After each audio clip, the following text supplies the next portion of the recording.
Seronok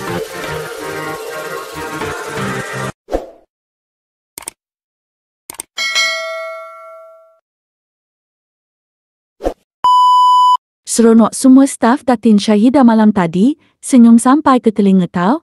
Sambil dapat jamu makan, kita beri juga sagu hati ni. Biasa 2 bulan sekali kami buat. Letih bekerja, kita bagi mereka happy. Makan pula steamboat memang favourite semua staf. Alhamdulillah ada rezeki lebih. Kita gembirakanlah staf yang sentiasa ada bersama, tak kira susah senang. InsyaAllah hujung tahun kita bagi bonus pula. Apa yang Datin Syahidah dan suami harapkan, semua bekerjalah dengan hati yang ikhlas dan sayangkan syarikat. InsyaAllah kita kongsi rezeki sama-sama nanti. Doakan perniagaan kami akan terus berkembang pesat pada masa akan datang. Amin. 3, 2, 1, jump!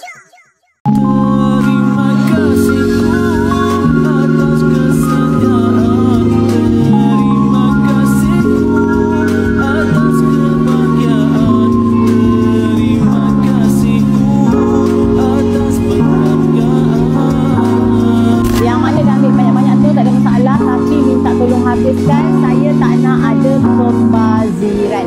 Kalau you mau tak habis, nanti saya suruh bayar sendiri. Kalau habis, saya bayar. Sabar. Ni kita punya, jangan takut makan ada habis.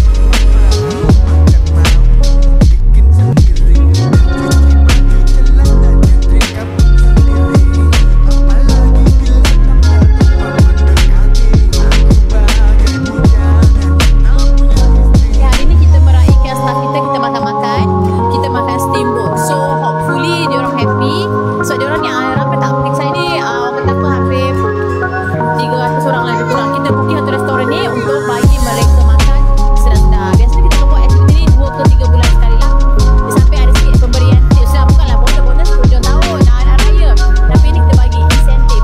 Sebab bila ada apa kerja keras kan, pada awal bulan sampai hujung bulan ada yang balik malam. Jadi kita kata nak meraihkan mereka juga lah. Boleh?